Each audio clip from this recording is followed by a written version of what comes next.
guys, this is Vince and welcome to Vince Vlogs. Welcome back sa ating channel and make sure na nakasubscribe ka na and make sure to click the notification bell para updated ka sa mga upcoming vlogs and contents natin. Kamusta kayo guys? Ako, eto, walang ligo, walang akit, walang pagkain for the past 2 weeks already.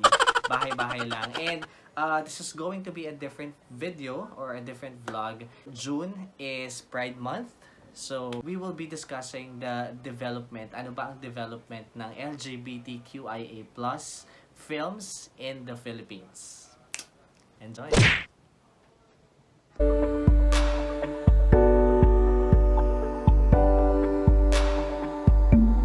Hi, my name is Vince Encallado. What are your thoughts and perception about the situation of LGBT films before? To be honest, wala. I mean, I'm not into filmmaking before. I'm not into LGBT. What I just know was there's a guy-to-guy, there's a girl-to-girl love story. But other than that, wala. Pero, as we progress kasi, we look back to the community before of LGBTQIA+ in the Philippines or in the film industry. Widespread naman na siya. We have the Tanya Markova before of Dolphy. We have the Zombadings of Remington. And the gay films or the pink films of J. Altarejos. There's a lot. So, it was already widespread in the Philippines. However, when it comes to the basic human rights, hindi siya nabibigyan ng attention. When it comes to same-sex marriage, when it comes to sexuality, hindi siya binibigyan ng attention. What we know is, it's a guy-to-guy, it's a girl-to-girl who's kissing and making out in bed. Parang yun yung idea ko when it comes to LGBT before. Tell us the situation of LGBT films when you started your journey in the industry.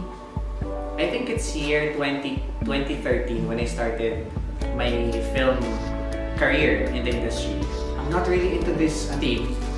Kumbaga, napasok ko lang siya year 2020. Last year, nag-start ako last year. Remember that was the time na nag-boom ang BL sa Pilipinas. Though before, it was already accepted. May mga nanonood na ng mga films, ganyan. Pero yung market niya hindi malaki when it comes to Filipino market. Sobrang liit ng community na nagsusupport sa kanila. It was just 2010 when BL series Game Boy and Sacristan by Viva Films came in. I got curious to it. So, pinanood ko yung Game Boys and then there's this tie together the series ata. Doon ko siya mas naintindihan na okay, ganito pala yung state ng LGBTQ sa Pilipinas. It's a film, same theme, pero it's being shown in a different platform.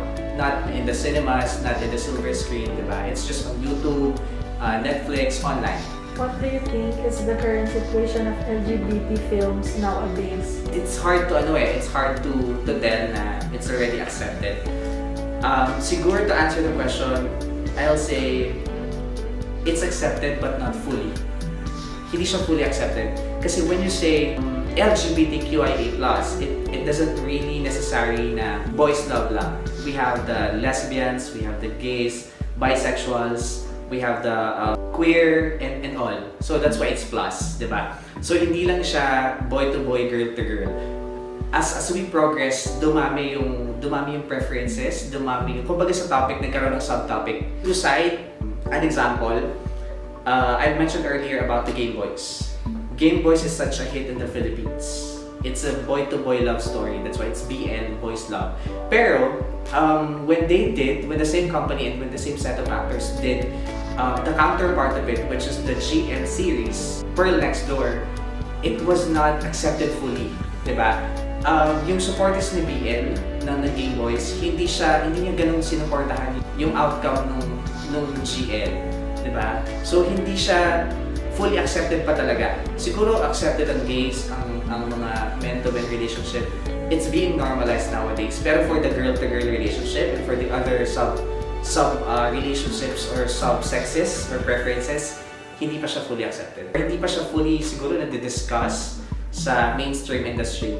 But to cite another example, we have Samantha Lee's Baka Bukas, a Cinemalaya entry kay Jasmine Curtis. Ayun, so it tackles about a story of two girls and at the same time friendship. It was a hit, was able to receive several recognitions, pero hindi siya fully accepted sa community. Hindi siya napalabas sa mainstream. What are your struggles in making film or series, especially when tackling about social issues? One of my struggles before, or last year, 2020, when I made Colov, it's a film festival entry wherein it won, a few recognitions lang din naman in a small film competition. One of the struggles that I had was choosing actors. First was because it's pandemic, so I guess it's situational. So other actors doesn't want to go out, other actors doesn't want to shoot outside, but that's the challenge. That's a challenge that you have to accept as a filmmaker or as a director who has a vision of the film, of the story that you created, diba? That's one of the struggles na kailangan mong i-overcome. Another struggle that I had was choosing a story. Kasi when you say pink films or LGBTQ themed films, these are films na akala nila it's all about sex. Well, in fact, it's more than that. It's over and over. It's beyond than that.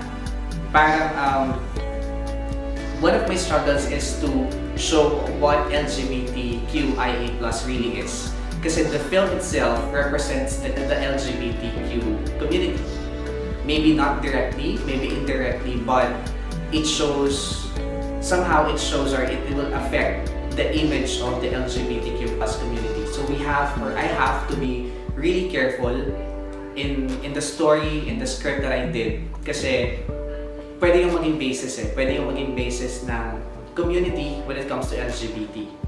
So what I did was to create a story wherein it will help the community. Actually, yung actors ko doon, I only had two actors there. And then when I offered them the story, and then when we were about to shoot, doing briefing, ganyan, they asked me, are we gonna kiss? So imagine the stigma that we have when it comes to LGBTQ films na, okay, yung mismo actor ko, tinanong ako ng gano'n na, are we gonna kiss? So that means nakabox yung idea nila, nakabox yung utak nila na LGBTQ films are actually ganito lang, kissing lang, ganito lang, sensual lang. Well, in fact, hindi. So I let them understand. Hindi ko sila sinagot. I let them understand, is it required in the story? They said no. So, okay, you're not gonna kiss. That's how I answered them. I let them understand, I let them realize the importance of the story, not just because of the topic that is being tackled. It's more of creating image to the community yung representation mo dun sa film, kasi kailangan mag-transcend yun sa mga tao. Be able to be a successful filmmaker or visionary director, your story must transcend to your audiences without you as the director explaining it to them. You don't have to explain anything. They just have to watch it, and then they have to realize what it is really for. The media just have to support. For me, they just have to support media, not only media, but in majority, because strength lives within us, diba? It's really important to build strength and confidence. We just need someone to remind us na may naniniwala sa atin, sa kakayahan natin. We just have to support each other to accept what we have right now. And it doesn't mean that we don't have a choice. We still have a choice, either to accept it or not. But it's really important to support. Like, how do you choose your actors when it comes to that kind of things? Kasi it's really important na yung actor mo is naniniwala doon sa pelikula. Naniniwala doon sa story, naniniwala doon sa core ng kwento mo. Why? Kasi if it contradicts, then magkakaroon ka ng problema. And what I believe or what I have written on the script was different from her perspective as an actor or as a person. I let her express her opinion about it. We discuss it. Now, kung talagang hindi akma yung the way that we see things, then I let go of the actors. Kasi that's their personal belief eh. Hindi ko sila pwedeng sabihin na, oh, ito yung gagawin natin kasi ito yung sinasabi ng pelikula. Mas gusto ko na nagtatranscend siya. So, if they have a different perspective, different from what the story tells, hindi mo ma-meet yung vision ng movie mo or ng film mo. Contribution po ng LGBT films para ma-accept sa society ang LGBT community. I think it's two things. One is self-esteem. Second is being genuine. Confidence and self-esteem rather, and being genuine. Kasi you mentioned about the media earlier. Media actually creates the image of our society. Sila yung nagdidictate what is the norms, what is acceptable and not. Now, filmmaking also creates image, and it helps someone to build his or her confidence or self-esteem to go outside ng kakayanan niya or to be more of him as a person. These films, nakaka-contribute siya na mag-gain ng tao yung genuineness. And I think yung mga ganitong films, nakaka-add din siya for inclusivity ng despite kung ano man yung sexual preference or orientation na meron yung isang tao. Tingin niyo po ba may development po sa LGBT films? Meron. Sabi nga nila, diba, Philippines is a growing country. So, yung film industry or yung LGBT theme ng mga movies, meron naman siyang development. As you can see before, nakakatuwa kasi ang stereotyping when it comes to gays are actually parlor. Diba? When you say gay, parloristang bakla or beauty salon, mga ganyan. Pero nowadays, as we progress, nagkakaroon siya ng iba-ibang meaning na ang ganitong orientation pala pwede rin pumasok sa ibang trabaho or artsy din pala sila, di ba? Magagaling pala sila sa public speaking, yung mga ganon. So, maraming mga TV personalities locally na-normalize yung ganong usapin. Wherein, mas nagiging acceptable yung gender nila sa society. Tulad ng sabi ko kanina, widespread na yung LGBTQ sa silver screen or sa mga pelikula before. Pero ngayon, hindi nabibigyan ng pansin yung basic human rights, 'di ba? Like same-sex marriage or homosexuality. Pero nowadays, pinag-uusapan na siya.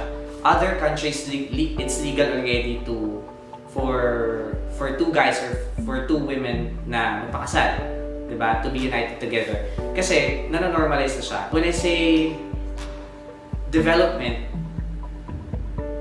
it's, parang gradual siya. Gradual yung development. Medyo matagal, but still, a progress is a progress. Diba?